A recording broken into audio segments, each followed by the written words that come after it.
저희가 가끔 스포츠 중계를 보게 되면 스포츠 경기가 끝나고 나서 우승을 한 팀이나 승리를 한 팀의 감독이나 선수들이 인터뷰를 하면서 자기들은 아직도 승리에 목마르다라는 그런 인터뷰를 하는 장면들을 보신 기억이 있으실 것입니다. 이때 사람들이 우리는 승리에 목마르다라고 표현을 하는 것은 어떤 승리에 대한 강한 자신감과 더불어서 강한 열망들을 나타내는 표현이죠. 그래서 우리는 무언가를 내가 이루고 싶고 갖고 싶은 그런 대상에 대해서 그것에 대한 목마름, 또 갈증, 혹은 굶주리다라는 표현들을 통해서 내가 이것을 꼭 갖고 싶고 성취하고 싶다라는 의욕을 표현하고 합니다. 그래서 우리가 가지고 있는 굶주리다, 목마르다라는 표현은 이것처럼 강한 욕구, 강한 의지라는 것이 우리가 가지고 있는 문법적인 이해이죠. 그러다 보니까 오늘 우리가 특히 오늘 본문 6절의 말씀에 대해서 의에 줄이고 목마른 자는 이라는 이 구절에 대해서도 어떤 식으로 이해를 하냐면 우리가 하나님의 백성으로서 의에 대해서 강한 욕구를 가지고 있어야 된다. 강한 성취욕을 가지고 있어야 된다라는 식으로 이해를 합니다. 그러나 우리가 팔복을 계속해서 살피고 산상수훈을 살피는 동안 절대로 잊어서는 안 될 내용이 뭐냐면 하나님께서는 이것을 우리에게 너희가 이렇게 해야 복을 받을 수 있다 라고 하는 전제 조건으로 우리에게 제시해 주실 것이 아니라 너희가 하나님의 자녀가 되었는데 하나님의 자녀가 되었다라는 의미가 뭐고 그 자녀들이 누릴 수 있는 복이 무엇인지에 대해서 설명해 놓은 것, 이것이 바로 팔복과 산상수훈의 내용이다라는 것입니다. 그러므로 오늘 6절의 말씀을 우리가 이해할 때에도 하나님의 자녀가 의에 줄이고 목마른 사람이 되어야 한다. 혹은 우리가 사는 동안에 의를 갈망하고 염원하는 사람이 되어야 한다라는 의미가 아니라 너희는 이미 복된 사람인데 그 복됨의 증거가 무엇이냐? 너희는 의에 줄이고 목마른 사람이기 때문에 그렇다라는 것입니다. 그러니까 신자는 누구나 다 어떤 상태에 있는 사람을 의미하는 겁니까? 의에 줄이고 목마른 상태에 있는 사람인 것입니다. 우리가 그렇게 되려고 노력하는 것이 아니라. 그래서 이 말씀의 뜻을 잘 이해하기 위해서 우리가 두 가지의 내용을 살펴보려고 합니다. 첫 번째는 도대체 줄이고 목마르다라는 의미가 무엇인가 하는 것이고, 두 번째는 우리가 의에 줄이고 목말라야 한다라고 하는데 그렇다면 여기서 말하는 의라는 것이 도대체 무엇이냐 하는 것이죠. 첫 번째 우리가 살피려는 것은 줄이고 목마르다는 의미가 무엇이냐 하는 것입니다. 여러분, 우리가 신자가 되어서 우리 모두에게는 나는 더 좋은 신앙인이 되고 싶다라고 하는 그런 욕구와 의지들이 있습니다. 그래서 내가 어떻게 하면 내 신앙을 더욱 좋게 하고 발전시키고 성숙하게 할 수 있을까 하는 자기 나름대로 다양한 방법들을 시도를 하게 되죠. 그래서 올해는 꼭 한번 성경 일독을 하자. 올해는 정해놓고 하루에 30분 내가 최소한 기도를 하자. 또 올해부터는 새벽 기도를 빠지지 않고 꼭 나가자. 큐티를 하자. 이런 식으로 자기 나름대로 내 신앙을 개선시킬 수 있는 다양한 방법들을 시도하게 됩니다. 또 교회는 교회대로 자기 교회 성도들의 신앙을 더욱더 성숙시키기 위해서 성경 공부를 한다든지 또 다양한 봉사 프로그램들을 통해서 영적으로나 육적으로 하나님 자녀답게 만들려고 하는 그런 여러 가지 시도들을 시행을 합니다.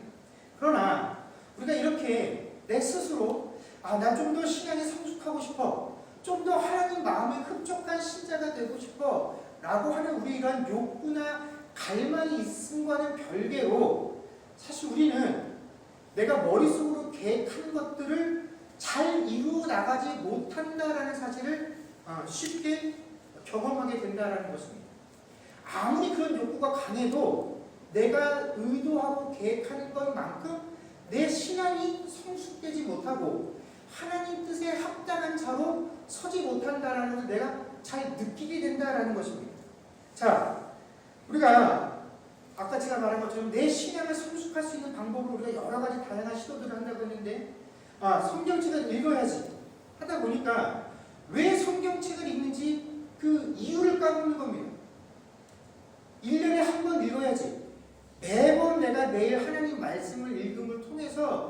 말씀을 묵상하고 그 묵상하는 것을 통해서 깨달고 그 깨달음을 내가 순종하며 나아가야지 하기 위해서 성경을 읽는 건데 성경을 오래 한번 읽어야지.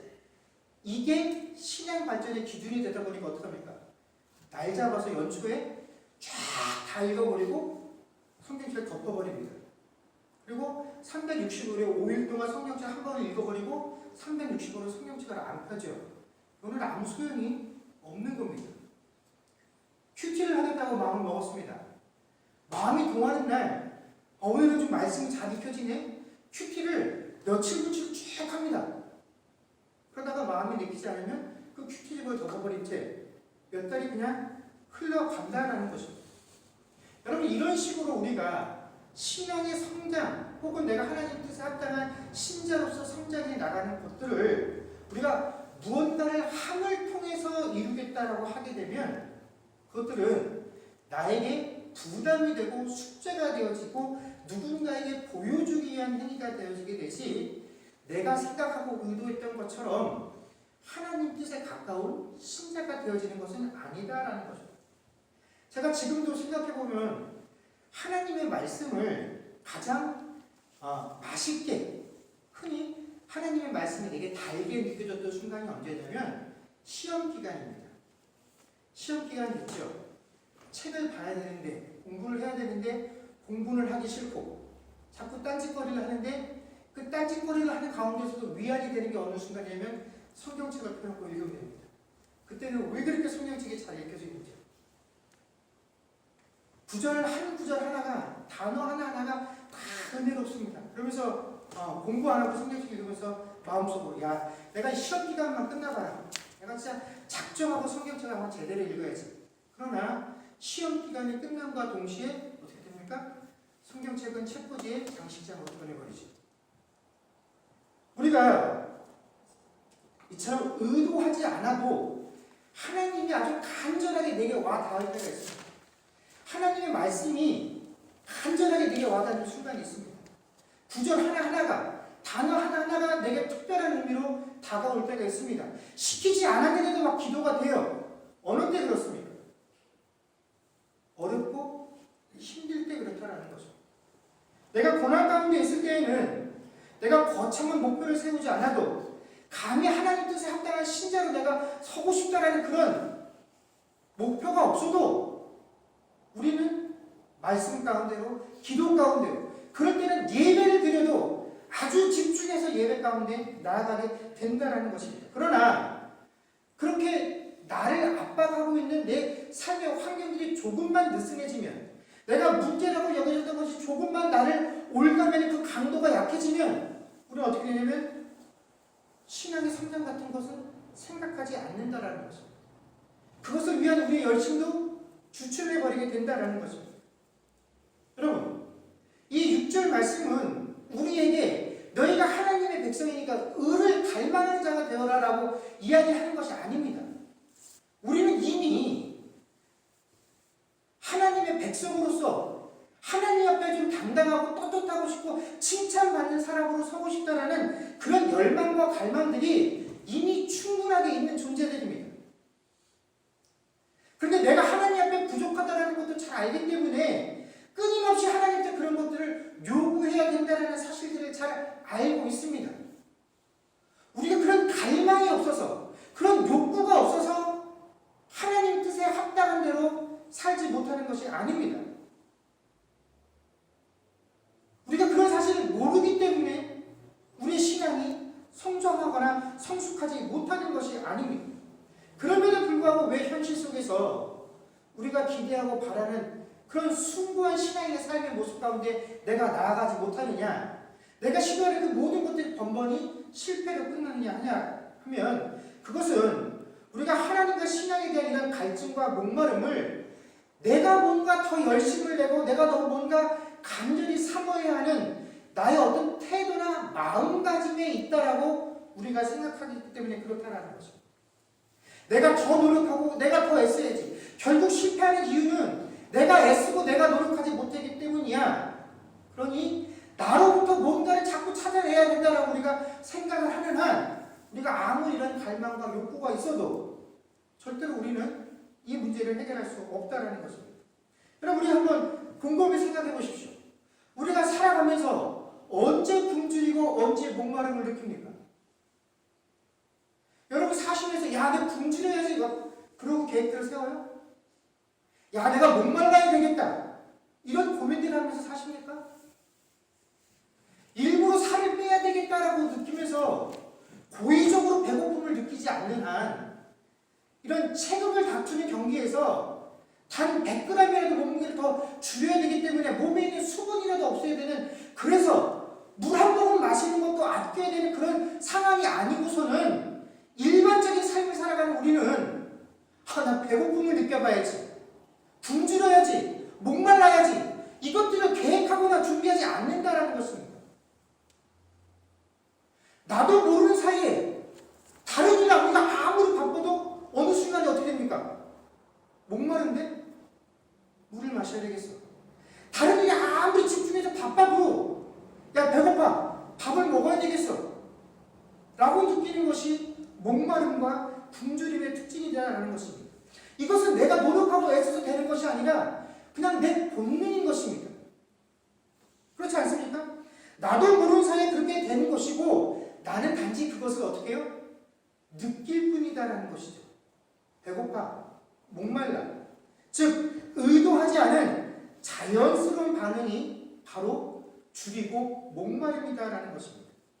신자는 자기가 노력하고 애써서 의에 대해서 목마르거나 굶주려야 되는 그런 존재가 아니다라는 것입니다. 그것을 더욱더 갈망해야 되는 자가 아니다라는 것입니다. 신자는 그냥 하나님께서 의에 대해서 굶주리고 목마르도록 만든 존재다라는 것입니다. 나도 모르는 사이에 내 안에 의가 없어지면 목말라, 굶주려 하고 그냥 느껴서 그것을 표현하는 존재가 된다라는 것입니다. 하나님께서 우리를 그렇게 만드신 것입니다. 그러나 여러분, 세상 사람들은 그 안에 의가 없어도, 하나님이 없어도 전혀 불편함이 없다라는 것입니다. 내 안에 하나님이 없다라고 해서 야, 굶주렸어, 목말랐어, 내 안에 지금 하나님이 필요해 이렇게 고백하지 않는다라는 것입니다. 하나님 없이도 그들은 잘 살아갑니다. 하나님의 필요성을 느끼지 못한다라는 것입니다. 그러나 신자는 그렇지 않다라는 것이죠. 신자는 내 안에 하나님이 없으면 하나님이 없음으로 인해서 목마르다라고 느낀다는 존재입니다. 굶주림을 느끼는 존재가 바로 신자다라는 것입니다. 그래서 내 안에 하나님이 있어야 돼. 하나님의 필요성과 하나님의 공급성을 느끼게 되어지는 것이 바로 이 의에 줄이고 목마름이다라는 것입니다. 내가 하나님을 찾아야지 그렇게 되는 것이 아니라 그냥 자연스럽게 본능적으로 하나님을 찾게 되어진 존재가 되어진 것, 이것이 의에 줄이고 목마른 자다라는 의미입니다. 그런데 이것이 우리에게 복이다라는 것이죠. 왜냐하면 내가 그렇게 되려고 찾고 노력해서 만들어진 것이 아니라, 만약에 내가 그렇게 애쓰고 노력해서 되었다라고 한다면 이것은 우리의 공로지 복이 아니지요. 그러나 우리가 그렇게 하지 않았음에도 불구하고 하나님께서 우리를 그런 존재로 만들어 주셨기에 하나님이 그것이 우리에게 뭐라고요? 복이다라고 말씀을 하신 거다라는 것입니다. 여러분, 우리가 우리 앞에 닥친 문제들을 해결하기 위해서 그 문제들을 놓고 하나님을 달려가서 기도하고, 또 문제가 없다라고 할지라도 내 신앙에, 내가 이 땅에 사는 동안에 내 신자로서 내 삶의 목표를 하나님 뜻에 더욱더 가까운 자, 신앙이 더욱더 성숙하고 더 인격적인 신앙을 그런 자로서 내가 쓰기를 원해. 그래서 그런 자가 되기 위해서 애쓰고 노력하겠다라는 그런 마음가짐이나 태도나 그런 훈련은 분명히 중요한 것입니다. 바람직한 태도입니다. 그러나 내가 그것을 느껴서 그렇게 해야 되겠다라고 해서 그거를 행위를 하는 것은 이 복의 상태의 결과인 배부를 것이며 라고 하는 그 결과로서 우리에게 주어진 것들이지, 그 복 자체는 우리가 추구하고 원해서 되어진 것이 아니다라는 것입니다. 하나님께서 우리에게 그 복된 상태를 허락해 주신 것이다라는 것입니다. 그렇기 때문에 정작 신자인 우리들에게 있어서 이 주림과 목마름과 관련해서 가장 큰 문제는 뭐냐면 우리들끼리 모여서나 혹은 세상에 나가서 내가 신자요, 내가 믿음이 좋아요, 내가 신앙이 좋아요 이런 이야기들을 하는데 정작 그가 말하는 믿음과 신앙 안에 하나님이 없는 것이 문제다라는 것입니다. 믿음을 이야기하고 신앙을 이야기하는데 내가 무엇을 했는지 자기 공로를 이야기하고 내가 세상에서 얼마나 성공했는지 내 성공을 이야기하고 내가 얼마나 이 땅에서 형통하게 살고 있도록 되었는지 그런 자신의 형통함들을 이야기하는데 이것들을 믿음이고 신앙인 것으로 착각하며 살아간다는 거죠. 근데 그 안에 보면 하나님이 없어요. 근데 하나님이 없다라는 사실을 그 이야기를 하는 본인이 모르고 있다라는 것이 가장 큰 문제다라는 것입니다. 이것이 의에 굶주리고 목마른 신자의 모습인데 세상의 것들이 내게 충만하면 내가 세상에서 바라고 원했던 것들이 내 손에 주어져 있으면 하나님이 내 안에 없어도 하나님이 내 안에 있는 것으로 착각한다라는 것입니다. 그런 것들이 아무리 내게 풍족해도 하나님이 내 안에 없으면 의에 굶주리고 목말라서 그냥 본능적으로 이게 무슨 소리야? 세상 사람들이 아무리 흠말 것들이 내게 허락되어서 지금 내 안에 하나님이 없는데 하고 그것을 깨달아야 되는데 내가 계획하고 내가 소망하고 내가 바라는 것들이 내게 주어지지 아니하면 무엇이 잘못되었구나 이 제목들을 가지고 하나님께 기도하고 금식을 하는데 정작 그것들의 눈이 가려져서 내 안에 하나님이 없다라는 사실을 깨닫지 못하는 것, 보지 못하는 것 이것이 신자들의 가장 큰 문제다라는 거죠. 이것에 본능적으로 반응하지 못하는 것이 바로 우리들의 문제다라는 거죠. 여러분, 이 의에 굶주리고 목마르는 것은 우리가 이 땅을 살아가는 동안 영원히 우리에게 반복되어질 내용들입니다. 한 번으로 끝나는 일이 아니다라는 것이죠. 여러분, 주께서 우리에게 수가산 여인에게 그 우물에 더 이상 물 들어오는 일이 없도록 해주십시오. 지금 네 앞에서 이야기하는 내가 누구인지를 알았다라고 한다면 너에게 영원한 생명샘이 주어졌다는 걸 깨닫았을 텐데 라고 말씀을 해주셨습니다. 왜 예수님께서 그 수가성의 여인에게 영원히 마르지 아니하는 생명샘이 되어주겠다라고 하셨습니까? 네가 나를 만났으니까 이제 더 이상은 목마를 일이 없어 라고 한다면 여러분 영원한 생물은 필요 없죠. 한 번 마시고 끝날 일이었으면 주께서 그 여인에게 영원한 생명샘이 되어주실 필요가 없다라는 것입니다. 왜 주께서 우리 삶 가운데 영원한 생명샘으로 오셨습니까? 한 번 마시고 끝날 일이 아니기 때문에 그렇다라는 것입니다.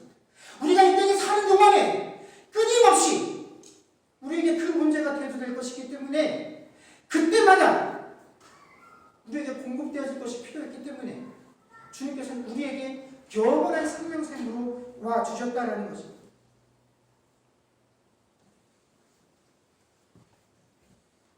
이것을 느끼지 못한다라고 한다면 여러분 그것은 기뻐할 일이 아닙니다.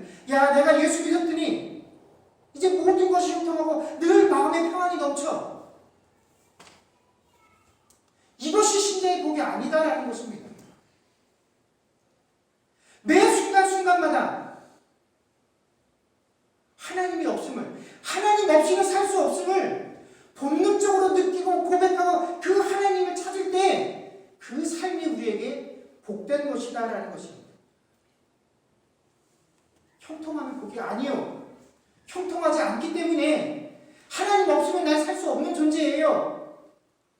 라고 고백하는 그 순간이 진짜로 우리에게 복된 순간이다라는 것입니다. 이것이 오늘 본문에서 말씀하시는 우리가 굶주리고 목마르다라는 의미인 것입니다. 두 번째 오늘 본문이 말하는 의라는 것을 한번 살펴보겠습니다. 사실 이 하나님의 의라는 것은 신학적으로 굉장히 어려운 주제입니다. 우리는 흔히 하나님의 의를 논할 때 하나님의 여러 가지 속성 중에 공의의 하나님이시다라는 그 속성에 견주어서 하나님의 의를 우리가 흔히 세상에서 말하는 정의로 받아들일 때가 많이 있다는 것입니다. 그래서 하나님은 공평하고 공정하고 삐뚤어지거나 잘못된 길이 아닌 곧고 올바른 길, 뭐 이런 이미지를 우리가 하나님의 의로 떠올리게 됩니다. 그러나 우리가 하나님께서 구약과 신약의 성경 말씀들 통해서 역사하시고 하나님의 백성들을 다스리시는 내용들을 보게 되면 꼭 우리의 입장에서 보면 모든 상황 속에서 하나님이 공평하고 공정하고 옳다라고 판단되어지는 방법만으로 그들을 이끄셨다라고는 이해되어지지 않는 많은 장면들이 존재하죠. 그래서 성경을 읽다 보면 이 성경에는 도덕적으로 폐륜에 가깝거나 불륜에 가까운 내용들이 자주 등장을 합니다. 또 하나님께서 율법으로 주신 내용임에도 불구하고 그 율법에 적용해서 예외적으로 벗어나게 되는 경우들이 등장한다는 것입니다. 자, 대표적인 예가 비록 알고 범한 일은 아니지만 부지 중에 행한 일이긴 하지만 유다는 자신의 며느리 다말과 동침을 해서 아들들을 낳게 되지요. 이것은 분명히 율법에서 정해놓은 부정한 일입니다. 그럼에도 불구하고 어떻게 됩니까? 그 다말을 통해서 낳은 두 아들, 쌍둥이 아들 중에 한 명을 통해서 예수님의 족보가 성립이 되어지게 되지요. 또 하나님은 출애굽할 당시에 그 이스라엘 백성들을 괴롭혔다라는 이유로 절대로 하나님의 총회에 들어올 수 없다라고 지정하셨던 그 이방 민족 출신의 여인을 통해서 어떡합니까? 다윗을 탄생하게 하도록, 그래서 그 여인을 또 예수님의 족보 안으로 인도해 놓으셨다라는 것입니다. 자, 우리가 이런 내용들을 보게 되면 열심히 그 율법의 조문들을 따라서 하나님 뜻대로 살면 하나님께 복 받을 거야 라고 믿었던 사람들에게는 하나님의 이러한 방편들이 큰 상실감으로 올 수 있다는 것입니다. 하나님께서 법으로 정해 놓으셨는데 그렇게 하지 않아도 하나님의 은혜의 장중 안에 들어올 수 있다고 한다면 왜 우리가 굳이 그 율법의 내용들을 다 지키며 살아야 돼? 하고 우리는 하나님의 의에 대해서 의문을 갖게 된다는 것입니다. 그러나 이와 반대로 하나님께서는요, 이스라엘 백성들에게 400년 전에 약속하셨던 가나안 땅을 유업으로 주시기 위해서 아무것도 모르고 있었던 가나안 땅의 이방인 족속들을 어떻게 하십니까? 다 진멸하시죠. 그래서 유대인 이스라엘에게 그 땅을 주십니다. 그러면 우리는 이런 내용을 읽을 때에는 왜 하나님께서 굳이 이방인이긴 하지만 아무것도 모르고 하나님이라는 분을 깨닫지도 못하는 그 이방인들을 다 죽여서라도 그 백성들에게 그 땅을 주셨어야만 했지 하고 그것을 문제 삼지 않는다는 것입니다. 결국 우리가 생각하는 그 의는 우리가 하나님은 정의로우신 분일 거야 라고 생각하는 그 정의나 의는 사실 세상에서 말하는 그 정의만큼도 안 되죠. 우리는 하나님이 내 편을 들어줘서 내게 유익을 줬을 때에는 아무런 문제를 삼지 않는다는 거죠. 그런데 내가 하나님 뜻대로 살려고 애쓰고 노력하는데 내가 뭔가 손해를 봤을 때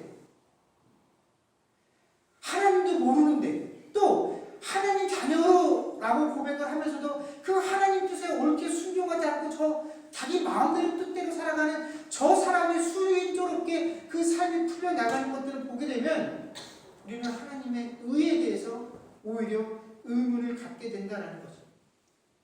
결국 우리가 가지고 있는 하나님의 의는 그 조폭들이 가지고 있는 그런 의죠. 나를 배신하지 않는 하나님. 내가 하나님을 배신하지 않았으니 하나님도 나를 배신하면 안 돼요. 내가 한 것만큼 내게 주셔야지요 라고 하는 것이 우리가 기대하는 하나님의 의다라는 것입니다. 그런데 바로 이러한 내용이 우리가 하나님의 의에 대해서 신자들이 가지고 있는 큰 착각이다라는 것입니다.